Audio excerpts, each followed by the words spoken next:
चैतन्यमूर्ति सद्गुरुनाथ महाराज की जय।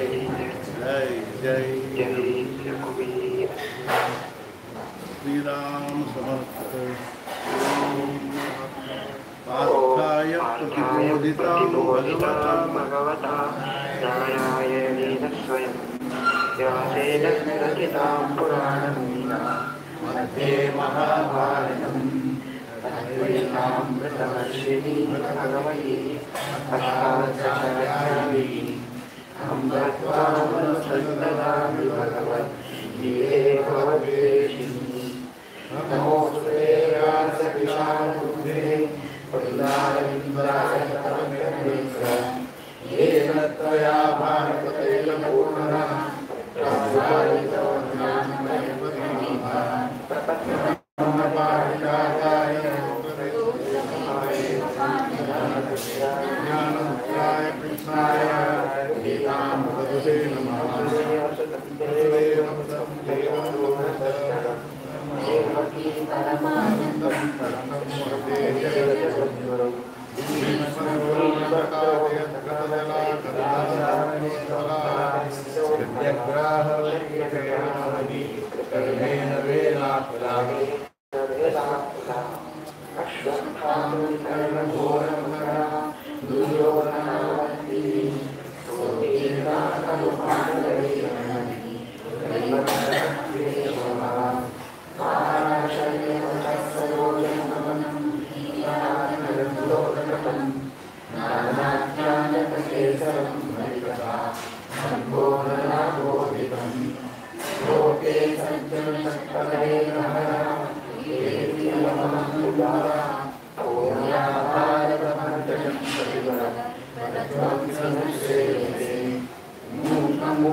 श्रीराम समर्थ।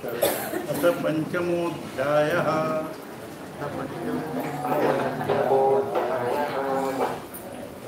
अर्जुन उवाच संन्यासं कर्मणां कृष्ण पुनर्योगं च शंससि यच्छ्रेयेतयोरेकं तन्मे ब्रूहि सुनिश्चितम्।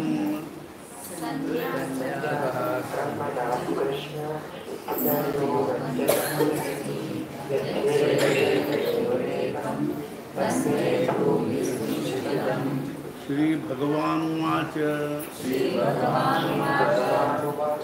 संन्यासः कर्मयोगश्च निःश्रेयसकरावुभौ तयोस्तु कर्म संन्यासात् कर्मयोगो विशिष्यते।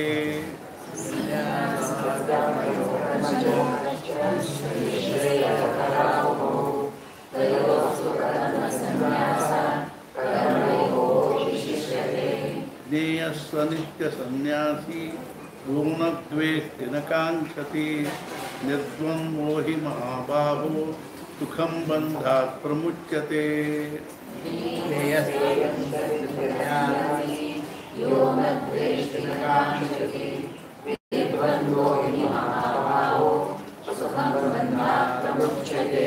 सांख्ययोगौ पृथग्बालाः प्रवदन्ति न पंडिताः एकमप्यास्थितः सम्यक् उभयोर्विन्दते फलम्।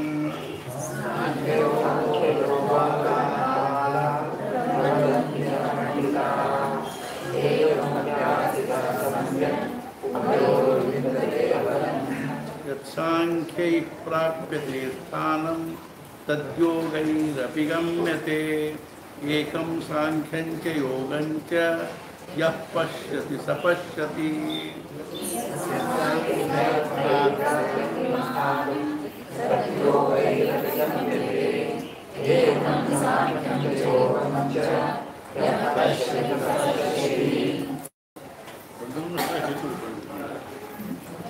यार सर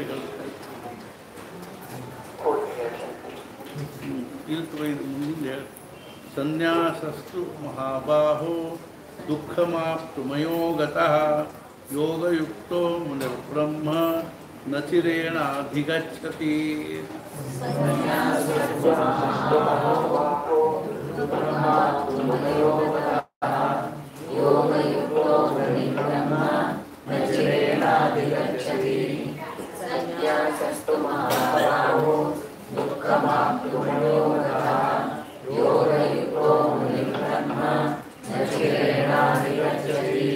योगयुक्तो विशुद्धात्मा जितात्मा जितेन्द्रिया सर्वभूतात्मभूतात्मा कुर्वन्नपि न लिप्यते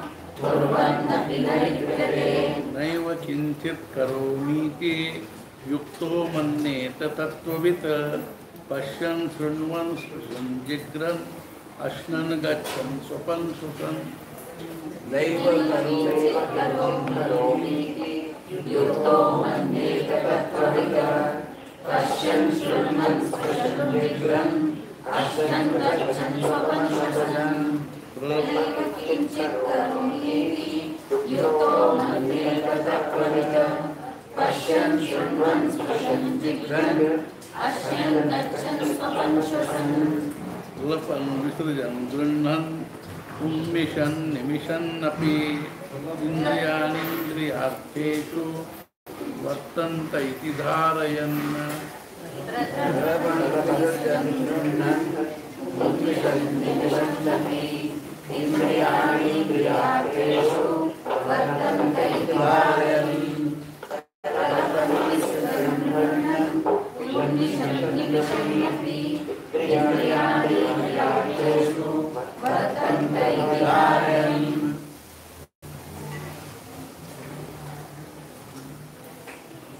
ब्रह्मण्याधाय कर्माणि संगं त्यक्त्वा करोति यः लिप्यते न स पापेन पद्मपत्रमिवाम्भसा ब्रह्मण्याधाय कर्माणि संगं त्यक्त्वा करोति यः लिप्यते न स पापेन पद्मपत्रमिवाम्भसा ब्रह्मण्याधाय कर्माणि संगं त्यक्त्वा करोति यः लिप्यते न स पापेन पद्मपत्रमिवाम्भसा कायेन मनसा बुद्ध्या केवलैरिन्द्रियैरपि योगिनः कर्म कुर्वन्ति संगं त्यक्त्वात्मशुद्धये कायेन मनसा बुद्ध्या केवलैरिन्द्रियैरपि योगिनः कर्म कुर्वन्ति संगं त्यक्त्वात्मशुद्धये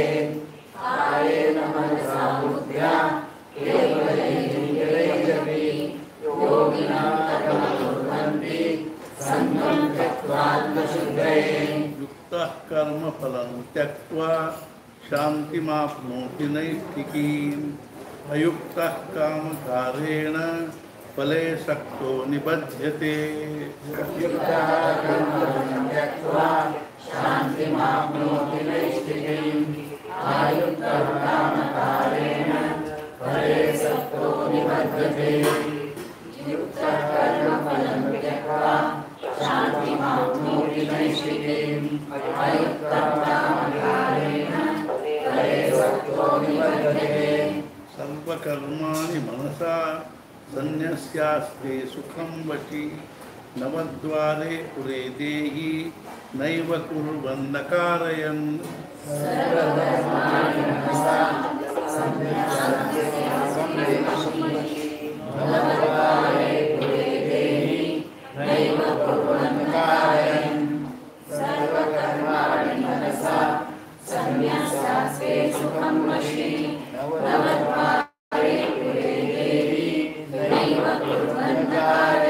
न कर्तृत्वं न कर्माणि लोकस्य सृजति प्रभु न कर्मफल संयोगं स्वभावस्तु प्रवर्तते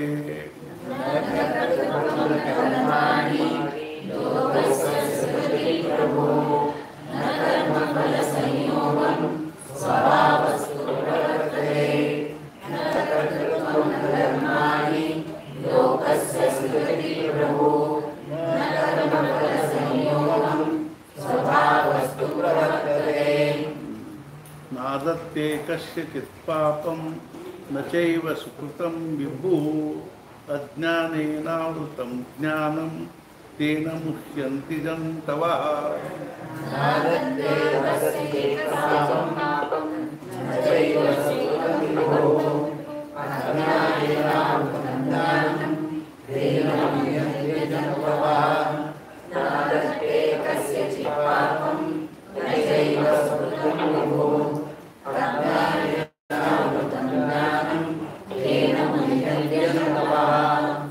ज्ञानेन तु तदज्ञानं येषां नाशितमात्मनः तेषामादित्यवत् ज्ञानं प्रकाशयति तत्परम्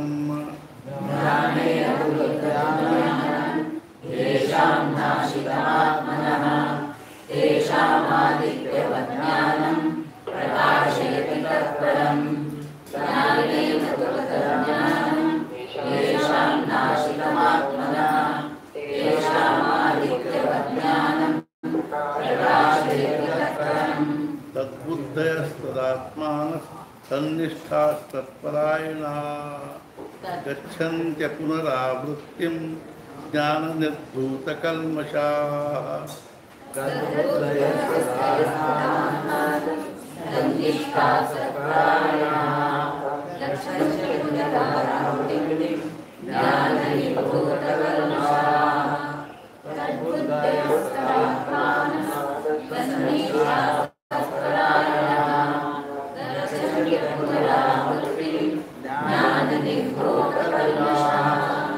विद्या विनय संपन्ने ब्राह्मणे गविहस्तिनि शुनि चैव श्वपाके च पंडिताः समदर्शिनः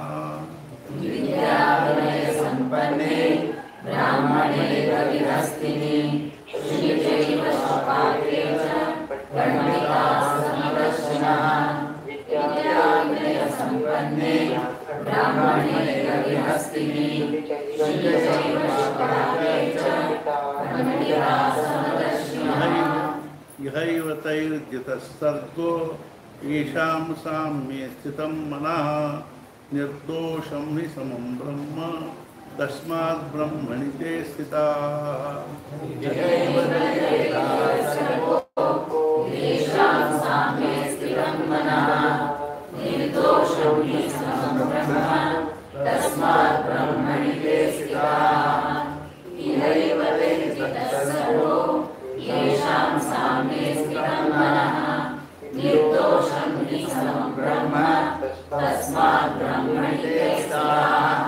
न प्रहर्षेत् प्रियं प्राप्य नोद्विजेत् प्राप्य च प्रियं स्थिरबुद्धिरसम्मूढो ब्रह्मविद् ब्रह्मणि स्थितः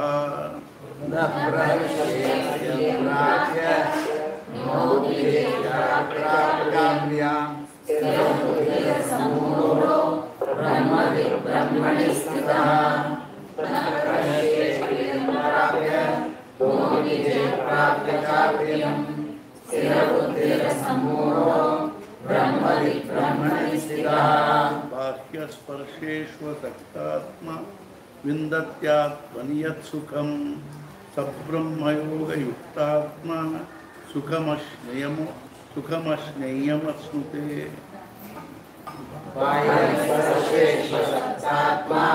विन्दत्यात्मनियतसुखं सर्वमयोरयुक्तात्मा सुखमक्षयमश्नुते भागस्पर्शैश्वसात्मा विन्दत्यात्मनियतसुखं सर्वमयोरयुक्तात्मा सुखमक्षयमश्नुते यह ಬರ್ತದೆ ಸುಖಮಶ್ನಯ್ಯ ಅಂತ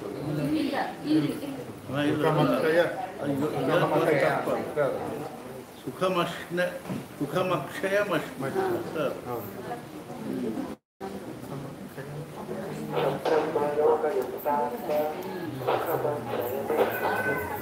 ये हि संस्पर्शिजा भोगा दुःखयोनय एव ते आद्यन्तवन्तः कौन्तेय न तेषु रमते बुधा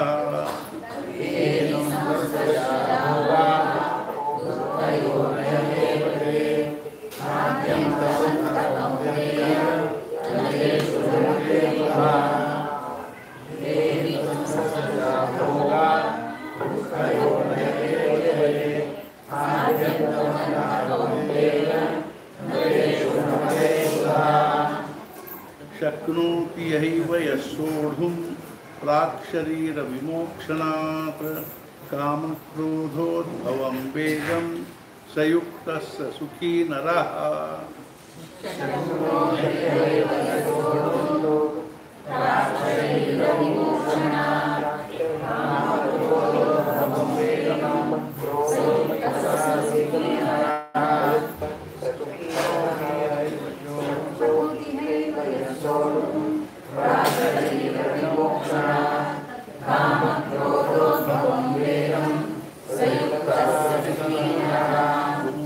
सुखोऽन्तराराम तथान्तर्ज्योतिरेव यः स योगी ब्रह्मनिर्वाणं ब्रह्मभूतोऽधिगच्छति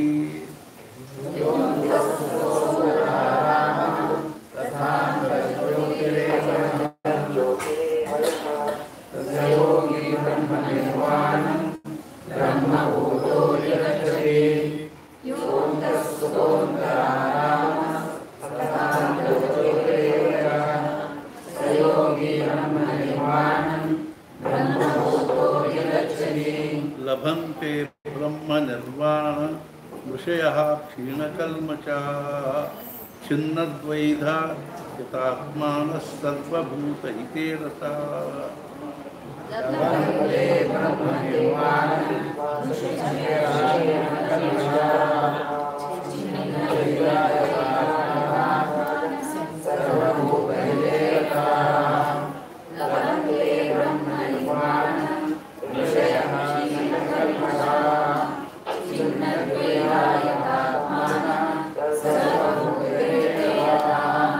कामक्रोधवियुक्तानां यतीनां यतचेतसाम् अभितो ब्रह्मनिर्वाणं वर्तते विदितात्मनाम्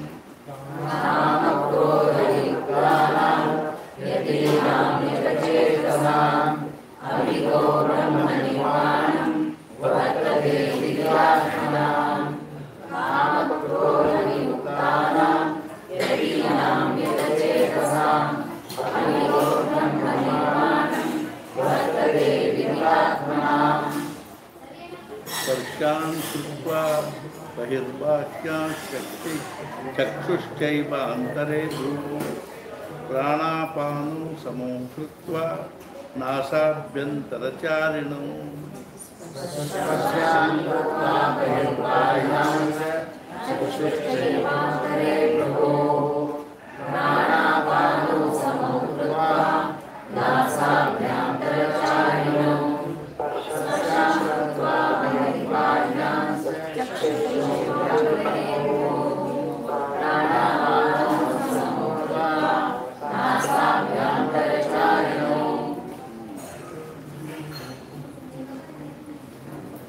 यतीन्द्रिय मनोबुद्धिर्मुनिर्मोक्षपरायणः विगतेच्छा भयक्रोधो यः सदा मुक्त एव सः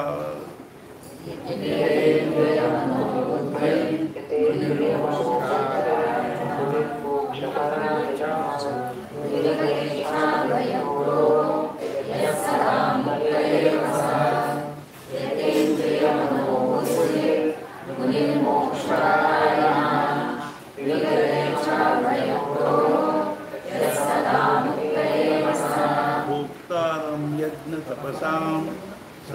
सर्वलोकमहेश्वरं सुहृदं सर्वभूतानां ज्ञात्वा मां शान्तिवृच्छति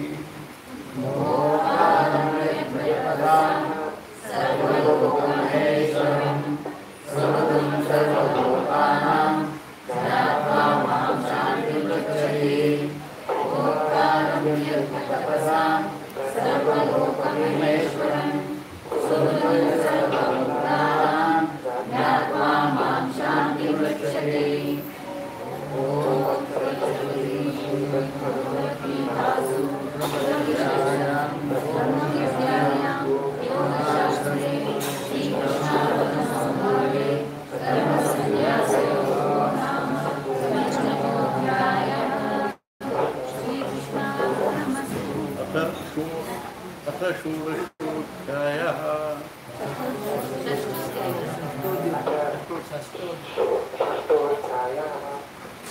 अथ षष्ठोऽध्यायः श्रीभगवानुवाच अनाश्रितः कर्मफलम्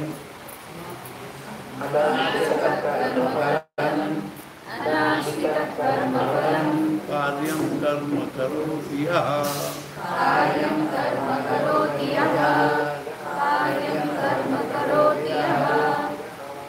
अनाश्रितः कर्म स सन्न्यासी च योगी च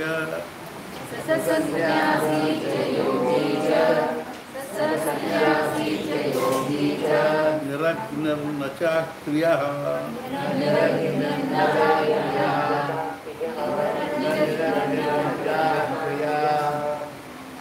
न निरग्निर्न चाक्रियः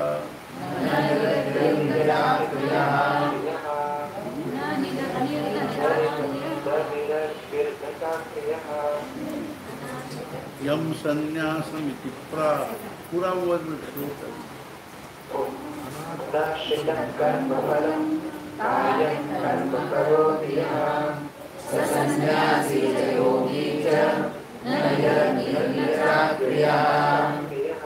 न निरग्निर्न चाक्रिया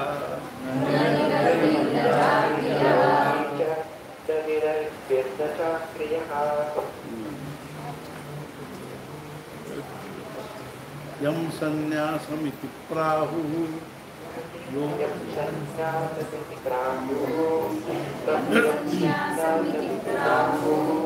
योगं तं विद्धि पाण्डव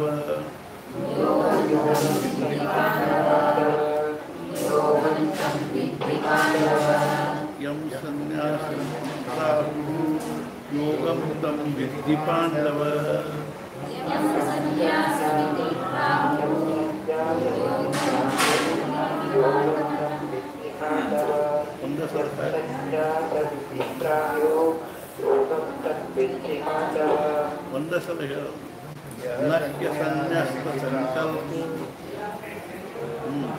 नह्य संन्यस्त संकल्पो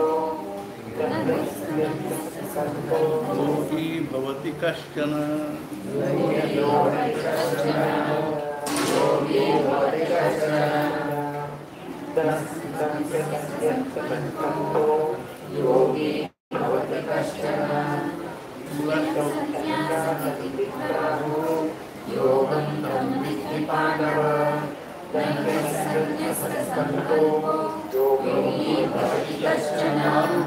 आरुरुक्षोर्मुनेर्योगम्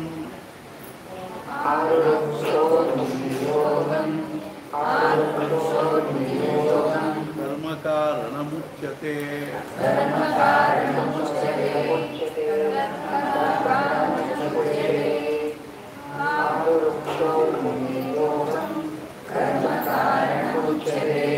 योगारूढस्य तस्यैव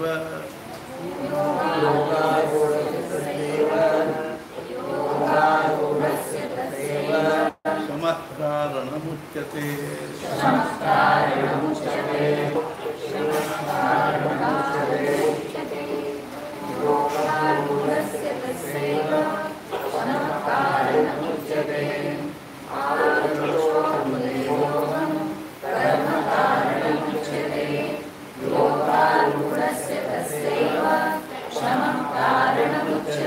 यदा हिनेन्द्रियार्थेषु यदा हिनेन्द्रियार्थेषु न कर्मसु सज्जते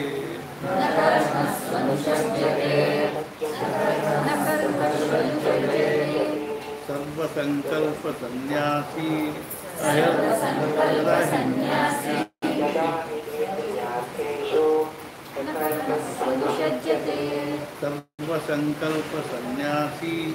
सर्वसंकल्पसन्न्यासी योगारूढस्तदोच्यते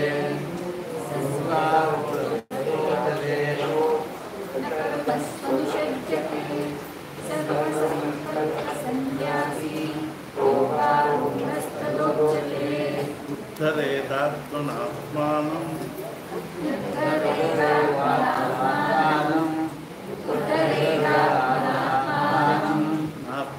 आत्मानमवसादयेत्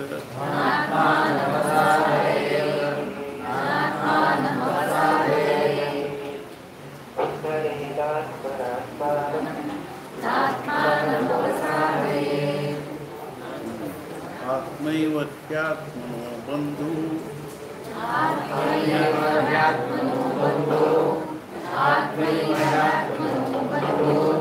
आत्मैव रिपुरात्मनः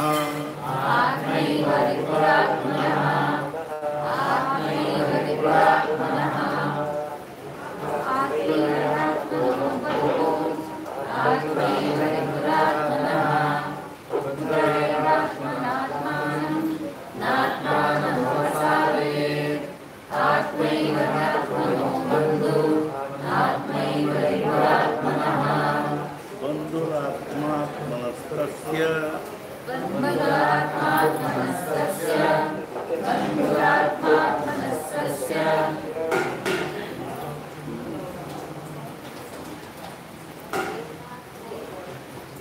येनात्मैवात्मना जितः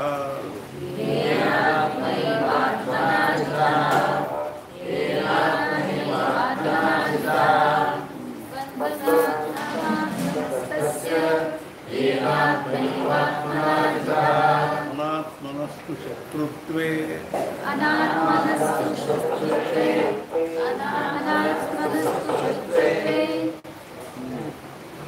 वर्तेतात्मैव शत्रुवत्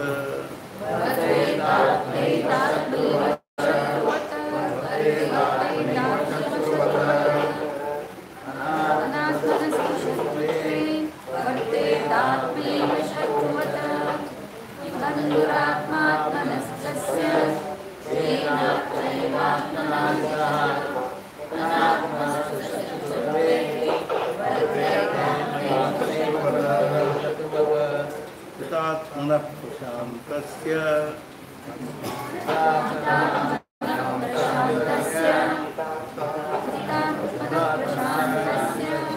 परमात्मा समाहितः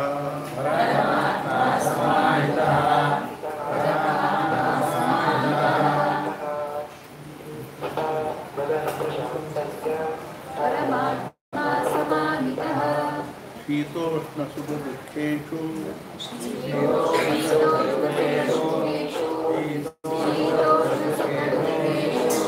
तथा मानापमानयोः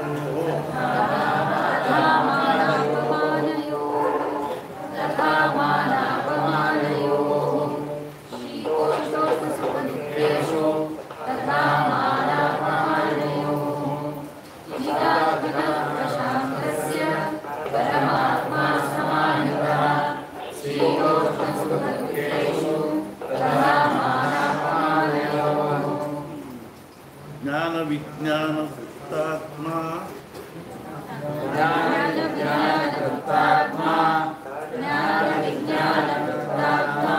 कूटस्थो विजितेन्द्रिया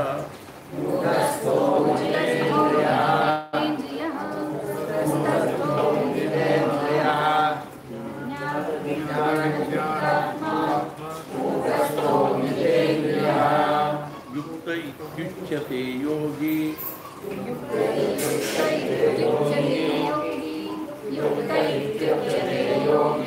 समलोष्टाश्मकारिणी समलोष्टाङ्क्षणः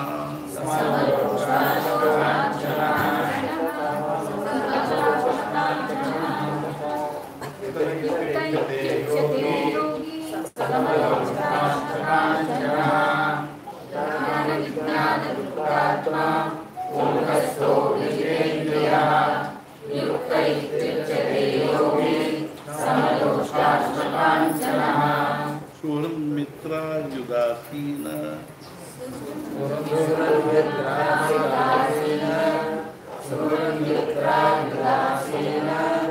मध्यस्थद्वेष्य बन्धुषु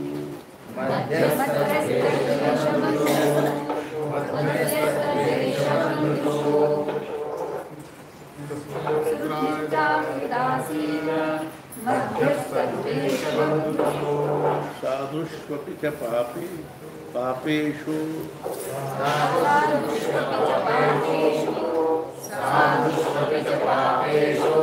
समबुद्धिर्विशिष्यते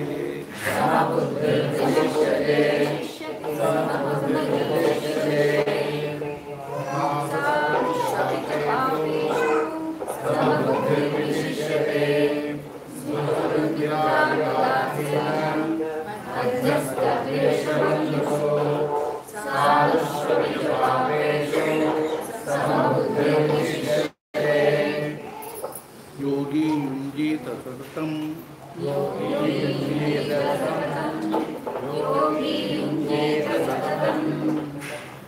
आत्मानं रहसि स्थितः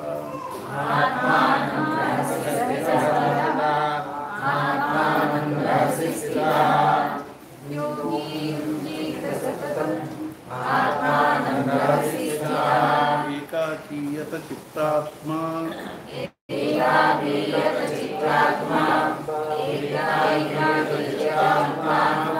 निराशीरपरिग्रह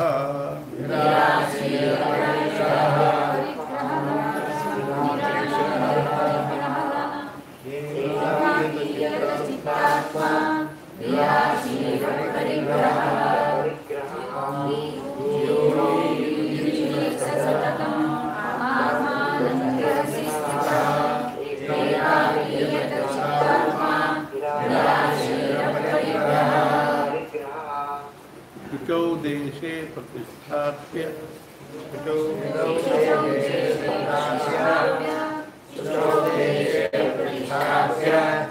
स्थिरमासनमात्मनः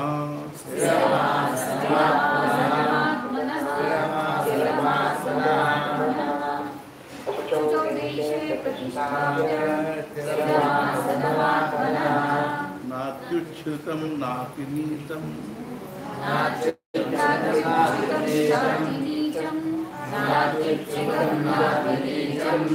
शैलाजिनकुशोत्तरम्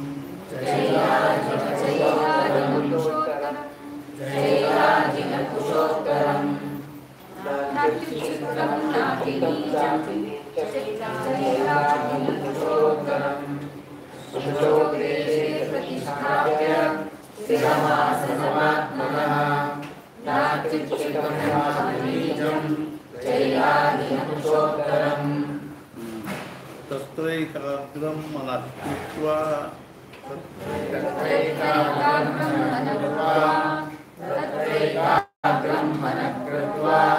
यतचित्तेन्द्रियक्रियः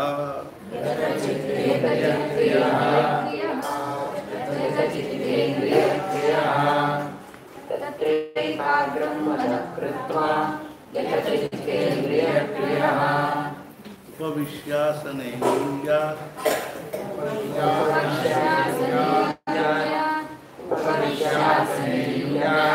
योगमात्मविशुद्धये समंकाय शिरोग्रीवम्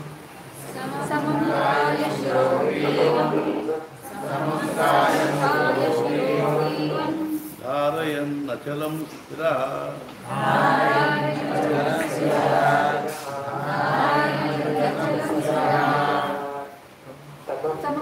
समकायशीलोग्रीवं धारयन्नचलं स्थिरः सम्प्रेक्ष्य नासिकाग्रं स्वं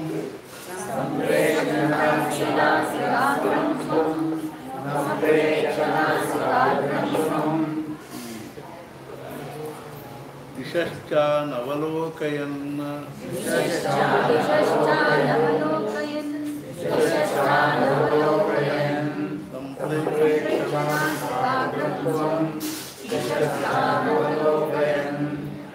समकायशीलोग्रीवं धारयन्नचलं स्थिरः सम्प्रेक्ष्य नासिकाग्रं स्वं दिशश्चानवलोकयन् प्रशान्तात्मा विगतभीः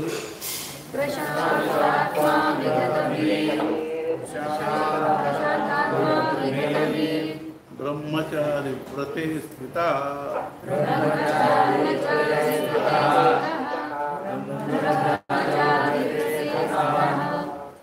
प्रशान्तात्मा विगतभिः ब्रह्मचारी व्रते स्थितः मनस्संयम्य मच्चित्तो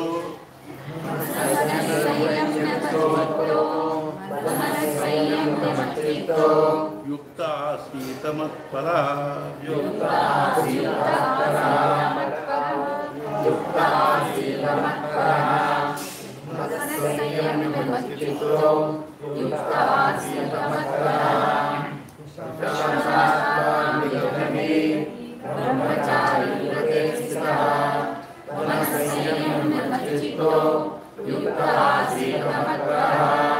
युञ्जन्नेवं सदात्मानं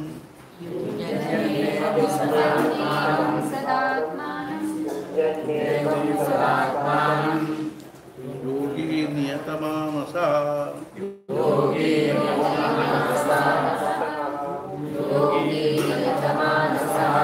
शान्तिं निर्वाण परमां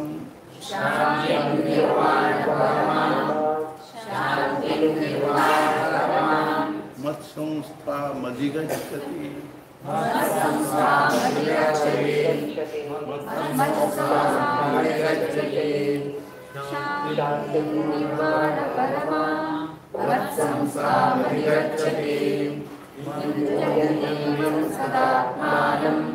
योगी नियतमानसः शान्तिं निर्वाण परमां मत्संस्थामधिगच्छति नास्त्यश्नतस्तु योगोऽस्ति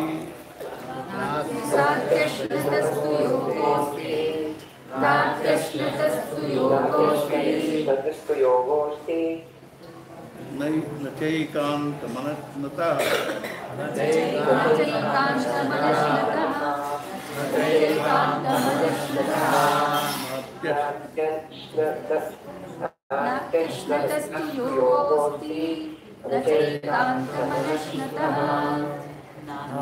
न चाति स्वप्नशीलस्य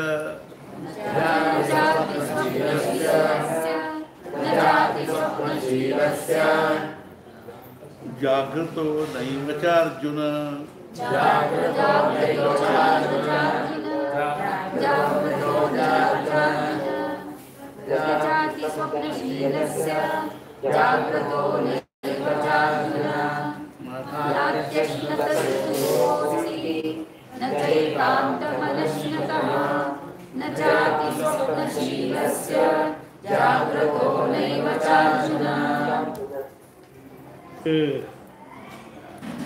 युक्ताहार विहारस्य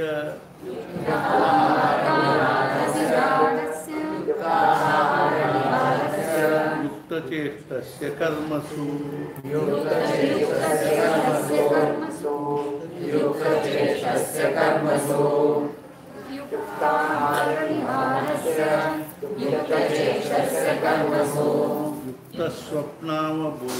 युक्तस्वप्नावबोधस्य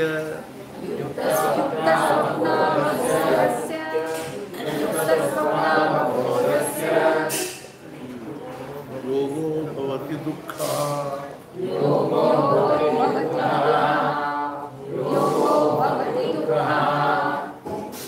स्वप्नावबोधस्य योगो भवति युक्ताहारविहारस्य युक्तचेष्टस्य कर्मसु युक्तस्वप्नावबोधस्य योगो भवति यदा विनियतं चित्तं यदा विनियतं चित्तम्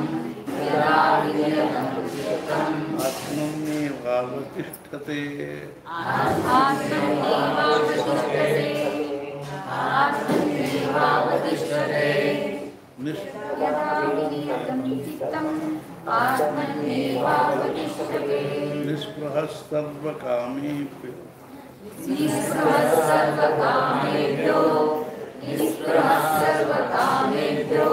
युक्त इत्युच्यते तदा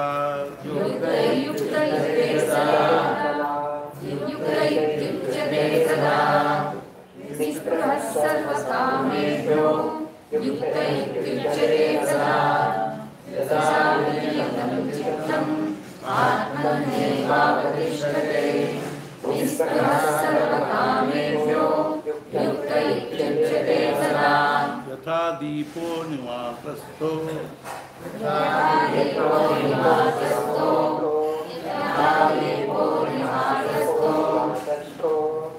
नेङ्गते सोपमा स्मृता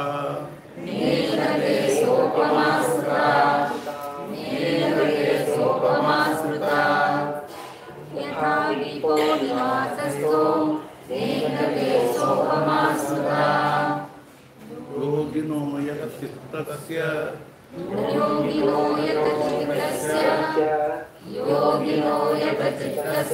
युञ्जतो योगमात्मनः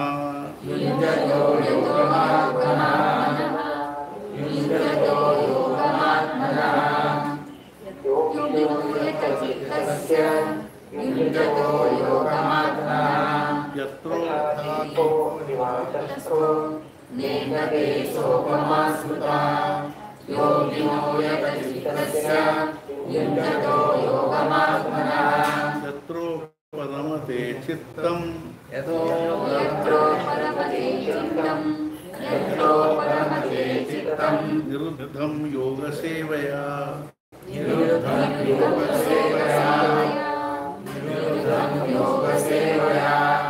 यत्रो परमते चित्तम् यत्र चैवात्मनात्मानं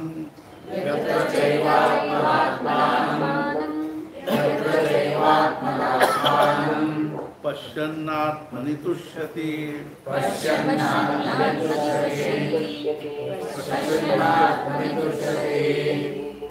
यत्र चैवात्मनात्मानं पश्यन्नात्मनि तुष्यति यत्रो परमते चित्तम् निरुद्धं योगसेवया यत्र चैवात्मनात्मानं पश्यन्नात्मनि तुष्यति सुखमात्यन्तिकं यत्तत्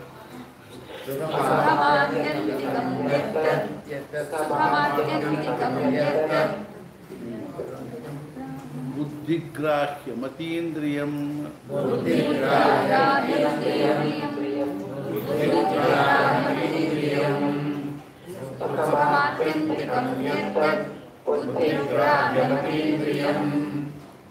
वेत्ति यत्र न चैवायं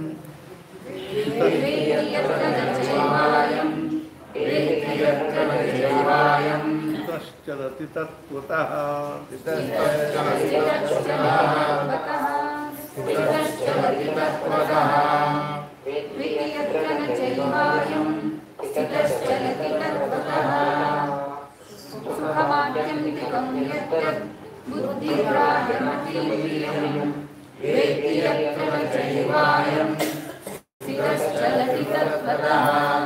यं लब्ध्वा च परं लाभं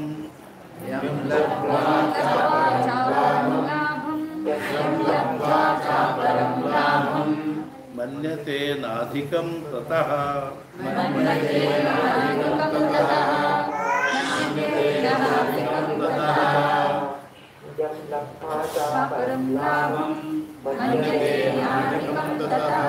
यस्मिन् स्थितो न दुःखेन यस्मिन् स्थितो न दुःखेन गुरुणापि विचाल्यते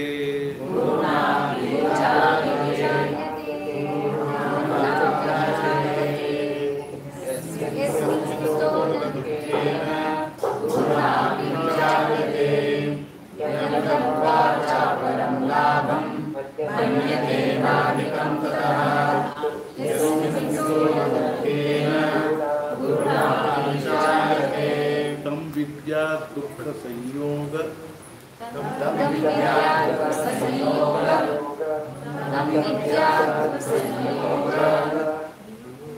वियोगं योग संस्थितम्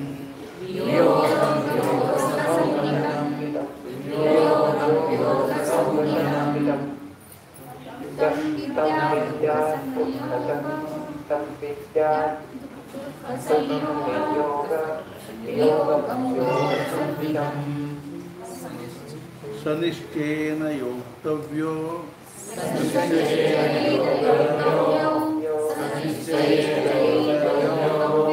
योगो निर्विण्णचेतसा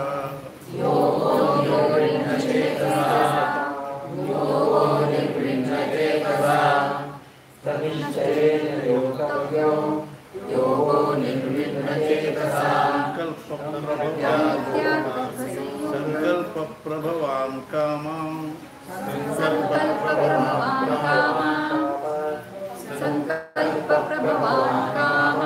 त्यक्त्वा सर्वान् शेषतः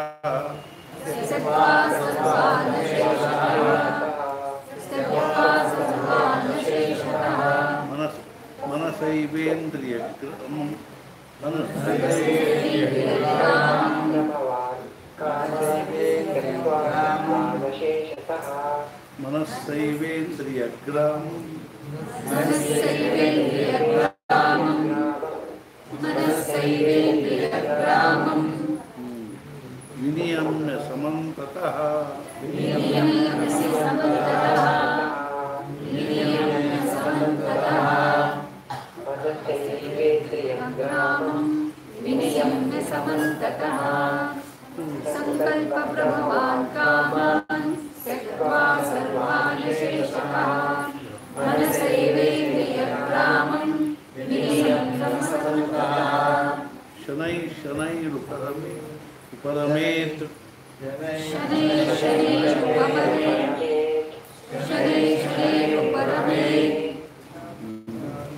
बुद्ध्या धृतिगृहीतया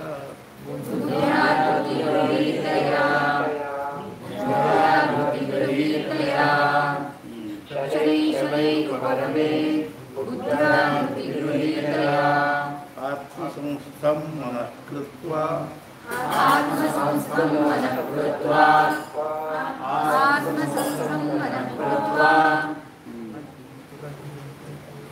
न किंचिदपि चिन्तयेत्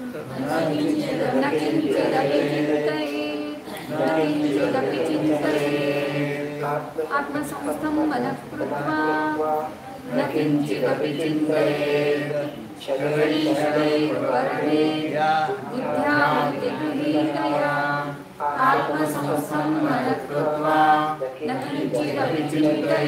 यतो यतो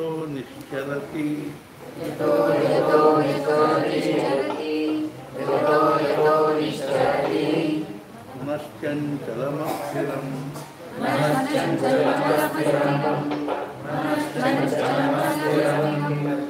यतो यतो निश्चरति मनश्चञ्चलमस्थिरम् ततस्ततो नियम्येतत्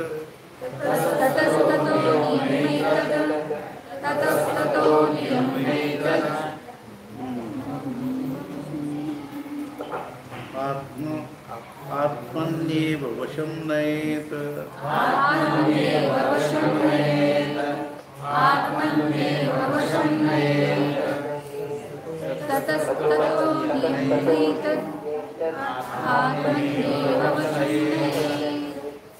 यतो यतो निश्चरति मनश्चञ्चलमस्थिरम्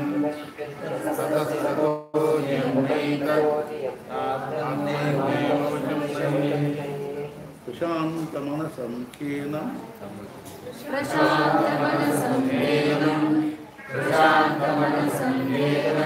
ಯೋಗಿನಂ ಸುಖಮುತ್ತಮಂ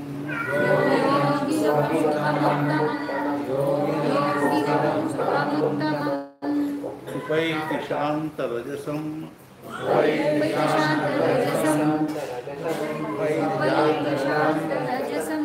ಬ್ರಹ್ಮಭೂತಮಕಲ್ಮಷಂ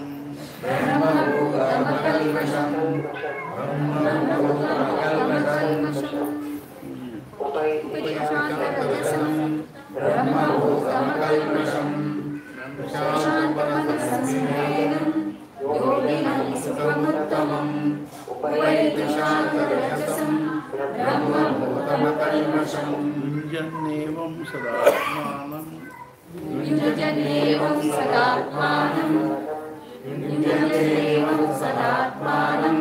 ಯೋಗಿ ವಿಗತಕಲ್ಮಷಃ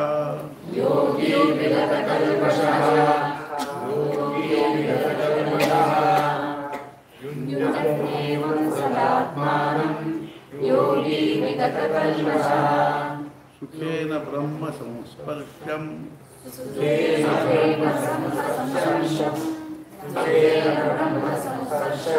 ಅತ್ಯಂತಂ ಸುಖಮಶ್ನುತೆ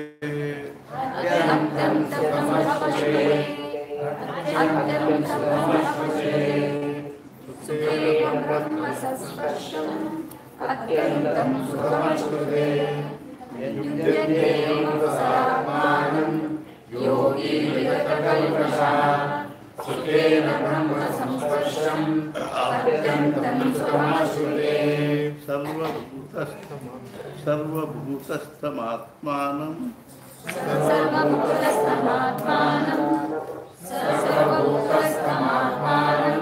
ಸರ್ವಭೂತಾನಿ ಚಾತ್ಮನಿ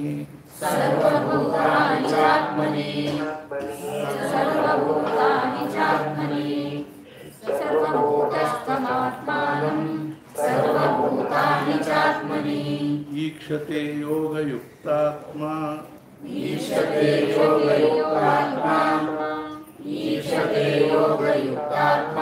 ಸರ್ವತ್ರ ಸಮದರ್ಶನಃ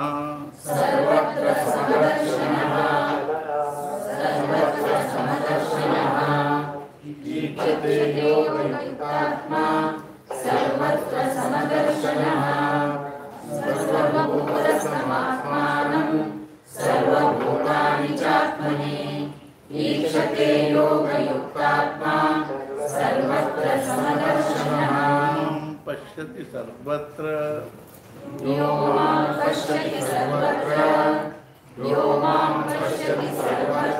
ಸರ್ವಂ ಚ ಮಯಿ ಪಶ್ಯತಿ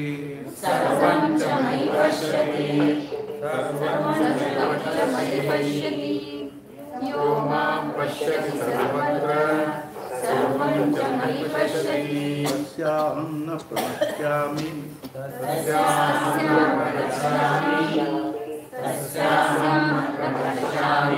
ಸ ಚ ಮೇ ನ ಪ್ರಣಶ್ಯತಿ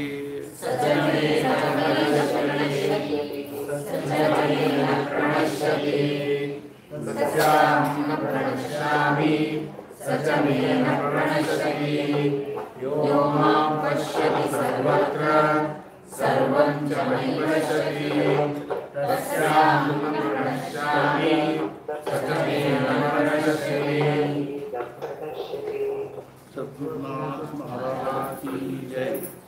जय जय रघुवीर समर्थ श्री राम समर्थ।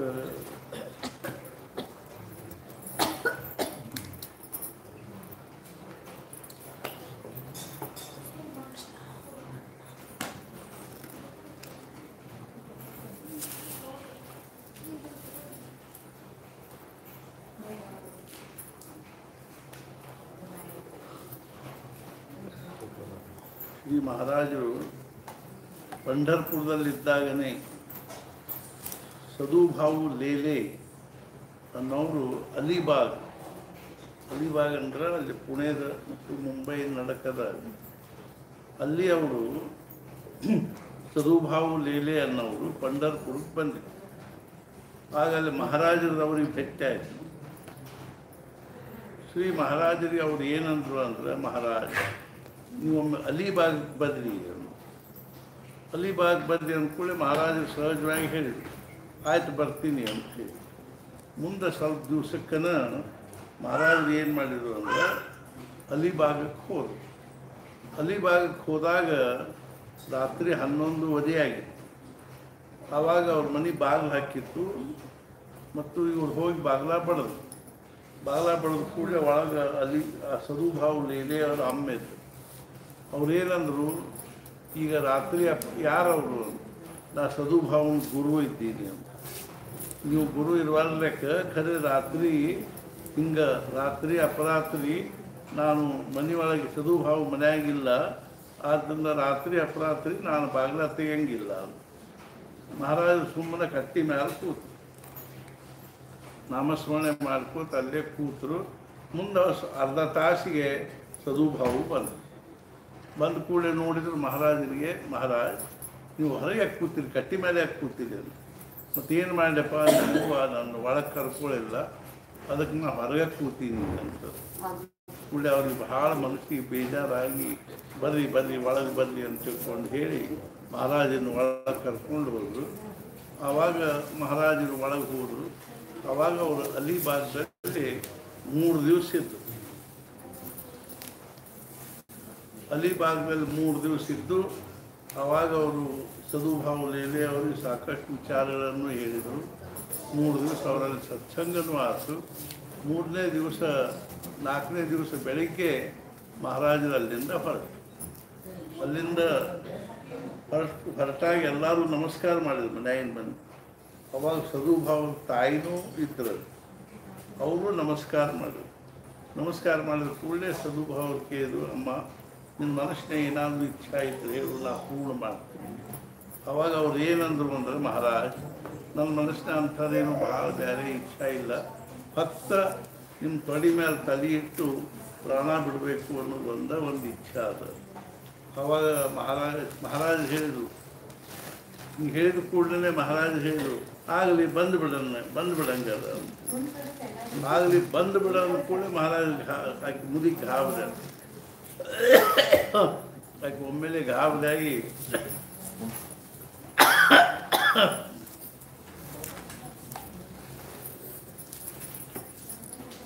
ಮಹಾರಾಜ್ ಈಗ ಅಂಥದ್ದೇನು ಅವಸರ ಇಲ್ಲ, ನೀವು ನಾನು ಯಾವಾಗ ಹೋಗ್ತೀನೋ ಆವಾಗ ನಿಮ್ಮ ಕಡೆ ಮೇಲೆ ನಾನು ತಲೆ ಇಟ್ಟು ಅವಾಗ ಮಹಾರಾಜ್ ಅಂದ್ರೆ ಏನು ಕಾಳಜಿ ಮಾಡಬೇಡ, ನೀನು ನಿಮ್ಮ ಕೊನೆಗಾಲದಲ್ಲಿ ಸ್ವತಃ ಮಾರುತಿರಾಯನ ಬಂದು ನಿಮ್ಮನ್ನು ಕರ್ಕೊಂಡು ಹೋಗ್ತಾನ ಅಂತ ಹೇಳಿ ಕೂಡಲೇ ಅವಾಗ ಎಲ್ಲರಿಗೂ ನಗಿ ಬಂತು.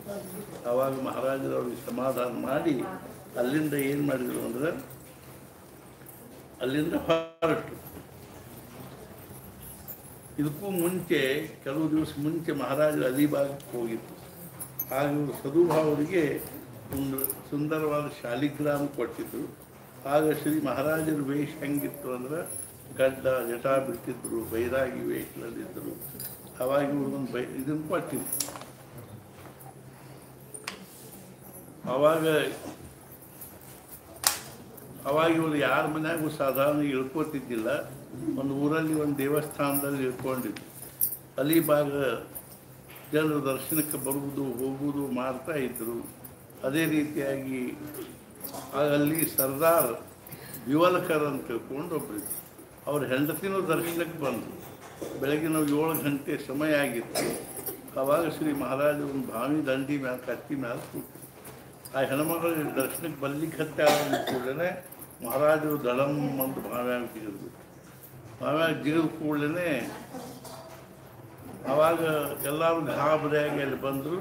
ಅದರಂತೆ ಸದುಭಾವರು ಬಂದು ಅವ್ರಿಗೆ ಅಂದರು ಮಹಾರಾಜ್. ಆವಾಗ ಅವರು ಏನು ಮಾಡಿದ್ರು ಅಂದ್ರೆ ಆ ಹೆಣ್ಮಗಳು ಪೂಜಾ ಸಾಮಗ್ರಿ ಎಲ್ಲ ತೊಗೊಂಡು ಬಂದಿತ್ತು. ಯಾಕೋ ಅವಳಿಗೆ ಭೇಟಿ ಆಗುವ ಮನಸ್ಸಿದ್ದಿದ್ದಿಲ್ಲ ಅವರಿಗೆ. ಆದ್ದರಿಂದ ಅವ್ರು ಬಾವ್ಯಾಗ ಜಿಗಿದ್ರು. ಜಿಗಿದ ಕೂಡಲೇ ಆ ಸದುಭಾವರು ಸ್ವಲ್ಪ ಭಾವಿಕ ಮನುಷ್ಯ ಇದ್ದರು. ಅವ್ರಿಂಥ ಸತ್ಪುರುಷರು ಬಾವ್ಯಾಗ ಜಿಗಿದಾರ ಅಂದ ಕೂಡ ಅವ್ರಿಗೆ ಭಾಳ ಬೇಜಾರಾಗಿ ಅಲ್ಲೇ ಕಟ್ಟಿ ಮೇಲೆ ಅಲ್ಲೇ ಕೂತಿದ್ರು. ಮಹಾರಾಜ್ ನೀವು ಬರ್ರಿ ಮ್ಯಾಲೆ ಬರ್ರಿ ಅಂತ ತಿಳ್ಕೊಂಡು ಹೇಳಿದ್ರು. ಎಷ್ಟು ಸಲ ಹೇಳಿದ್ರು.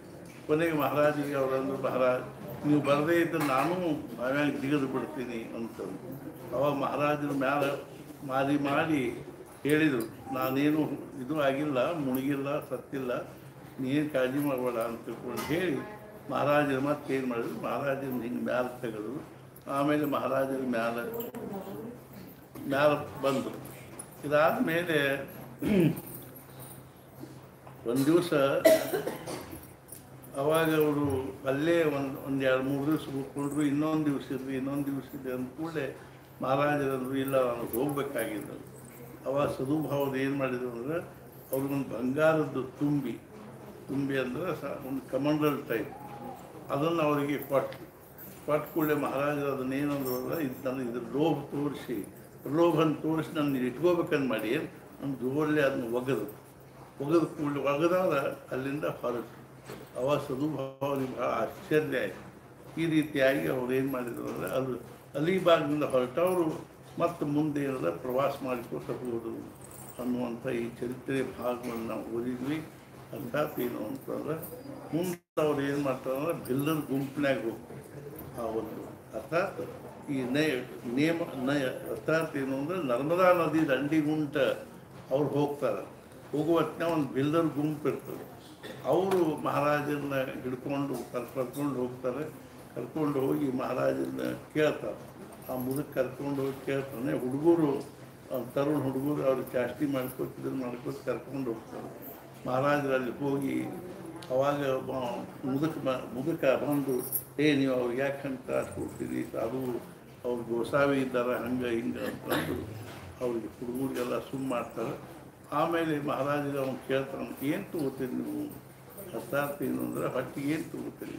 ನಿಂತ್ಕೊಳ್ಳಿ ಮಹಾರಾಜರು ಹೇಳ್ತಾರೆ, ಏನು ನಾನು ಬಾಕಿದ ಏನು ತೊಗೊಳ್ಳಲ್ಲ, ಸ್ವಲ್ಪ ಹಾಲು ತೊಗೋತೀನಿ ಅಂತ.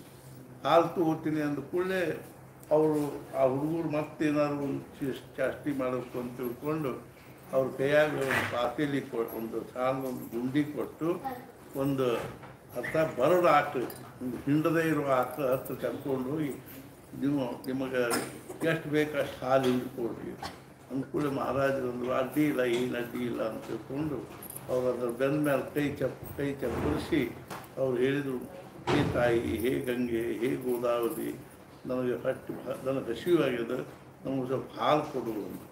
ಇಷ್ಟು ಹೇಳಿದ ಕೂಡಲೇ ಕೆಳಗೆ ಹಾಲಿನ ಧಾರೆ ಬೀಳುತ್ತೆ. ಮಹಾರಾಜರನ್ನು ಪಾತ್ರೆಯಲ್ಲಿ ತುಂಬ ಹಿಡ್ಕೊಂಡು ಅದನ್ನೇನು ಮಾಡಿದ್ರು ಅಂದರೆ ಘಟ ಕುಡಿದ್ರು.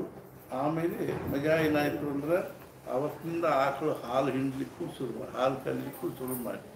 ಆವಾಗ ಅವ್ರಿಗೆಲ್ಲರೂ ಭಾಳ ಆಶ್ಚರ್ಯ ಆಯಿತು ಮತ್ತು ಸಂತೋಷನೂ ಆಯಿತು. ಮತ್ತು ಅವ್ರ ಮನೆಗೆ ಕರ್ಕೊಂಡು ಕೂರಿಸ್ಕೊಂಡು ಆಮೇಲೆ ಮುಂದೆ ಅದರೊಳಗಿನ ಅವ್ರು ಇಬ್ಬರು ಏನದ ಅಲ್ಲಿಂದ ಮುಂದೆ ಅವ್ರು ಏನು ಮಾಡಿದ್ರು ಅಂದ್ರೆ ಮಹಾರಾಜರ ಬಿಲ್ಲರ ಗುಂಪಿನಾಗ ಅವ್ರ ಚರಿತ್ರೆ ಬರ್ದಾರ ಏನು ಅಂದ್ರೆ ಅಲ್ಲೇ ಅವ್ರನ್ನ ರಾಮನಾಮ ಸ್ಮರಣೆಗೆ ಹಚ್ಚಿ ಒಂದು ರಾಮ ಮಂದಿರ ಸಹಿತ ಅಲ್ಲಿ ಸ್ಥಾಪನಾ ಮಾಡಿದರು ಅಂತ. ಅಲ್ಲಿಂದ ಮುಂದೆ ಮಹಾರಾಜರನ್ನ ಮುಂದೆ ಹೊರಟರು. ಅವಾಗ ಅಲ್ಲಿ ಇಬ್ಬರು ದೊಡ್ಡ ಸಾಧುಗಳಂಥವರು ಸಾಧಕರು ಇರ್ತಿದ್ರು. ಅವ್ರ ಪೈಕಿ ಅವರು ಮಹಾರಾಜರ ಜೊತೆಗೆ ಹೊಂಟರು.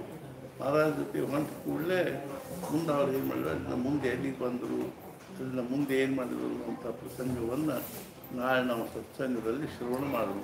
ಸದ್ಗುರುನಾಥ ಮಹಾರಾಜ್ ಕಿ ಜೈ. ಉಪಾಸನೆಯ